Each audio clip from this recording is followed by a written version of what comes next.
मेरे प्यारे देशवासियों, नमस्कार। मन की बात में एक बार फिर बात होगी देश की सफलताओं की, देशवासियों की उपलब्धियों की। पिछले कुछ हफ्तों में स्पोर्ट्स हो, साइंस हो या संस्कृति, बहुत कुछ ऐसा हुआ है जिस पर हर भारतवासी को गर्व है। अभी हाल ही में शुभांशु शुक्ला की अंतरिक्ष से वापसी को लेकर देश में बहुत चर्चा हुई। जैसे ही शुभांशु धरती पर सुरक्षित उतरे, लोग उछल पड़े। हर दिल में खुशी की लहर दौड़ गई। पूरा देश गर्व से भर गया। मुझे याद है, जब अगस्त 2023 में चंद्रयान-3 की सफल लैंडिंग हुई थी, तब देश में एक नया माहौल बना। साइंस को लेकर, स्पेस को लेकर बच्चों में एक नई जिज्ञासा भी जागी। अब छोटे छोटे बच्चे कहते हैं, हम भी स्पेस में जाएंगे, हम भी चांद पर उतरेंगे, स्पेस साइंटिस्ट बनेंगे। साथियों, आपने इंस्पायर मानक अभियान का नाम सुना होगा। यह बच्चों के इनोवेशन को बढ़ावा देने का अभियान है। इसमें हर स्कूल से 5 बच्चे चुने जाते हैं। हर बच्चा एक नया आइडिया लेकर आता है। इससे अब तक लाखों बच्चे जुड़ चुके हैं और चंद्रयान-3 के बाद तो इनकी संख्या दोगुनी हो गई है। देश में स्पेस स्टार्टअप भी तेजी से बढ़ रहे हैं। 5 साल पहले 50 से भी कम स्टार्टअप थे, आज 200 से ज्यादा हो गए हैं, सिर्फ स्पेस सेक्टर में। साथियों, अगले महीने 23 अगस्त को नेशनल स्पेस डे है। आप इसे कैसे मनाएंगे? कोई नया आइडिया है क्या? मुझे नमो ऐप पर जरूर मैसेज भेजिएगा। साथियों, 21वीं सदी के भारत में आज साइंस एक नई ऊर्जा के साथ आगे बढ़ रही है। कुछ दिन पहले हमारे छात्रों ने इंटरनेशनल केमिस्ट्री ओलंपियाड में मेडल जीते हैं। देवेश पंकज, संदीप कुची, देवव्रत प्रियदर्शी और उज्जवल केशरी, इन चारों ने भारत का नाम रोशन किया। मैथ्स की दुनिया में भी भारत ने अपनी पहचान को और मजबूत किया है। ऑस्ट्रेलिया में हुए इंटरनेशनल मैथमेटिकल ओलंपियाड में हमारे स्टूडेंट्स ने 3 गोल्ड, 2 सिल्वर और 1 ब्रॉन्ज मेडल हासिल किया है।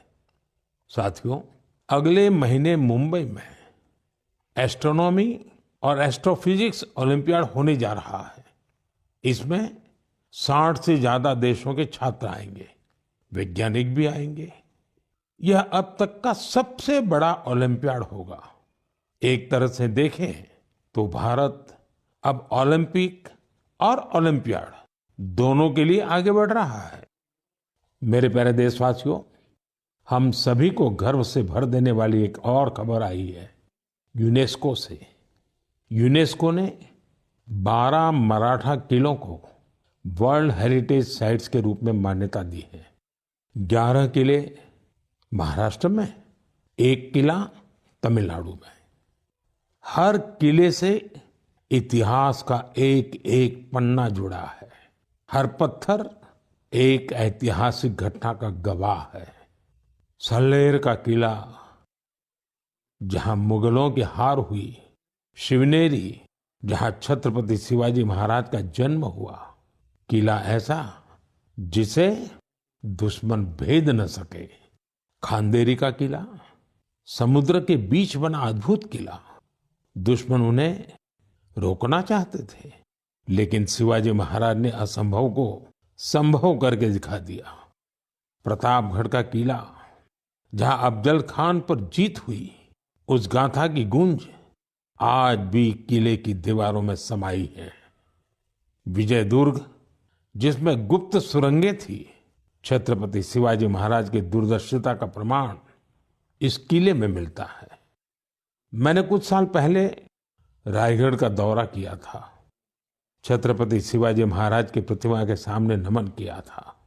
ये अनुभव जीवन भर मेरे साथ रहेगा। साथियों, देश के और हिस्सों में भी ऐसे ही अद्भुत किले हैं जिन्होंने आक्रमण झेले, खराब मौसम की मार झेली, लेकिन आत्मसम्मान को कभी भी झुकने नहीं दिया।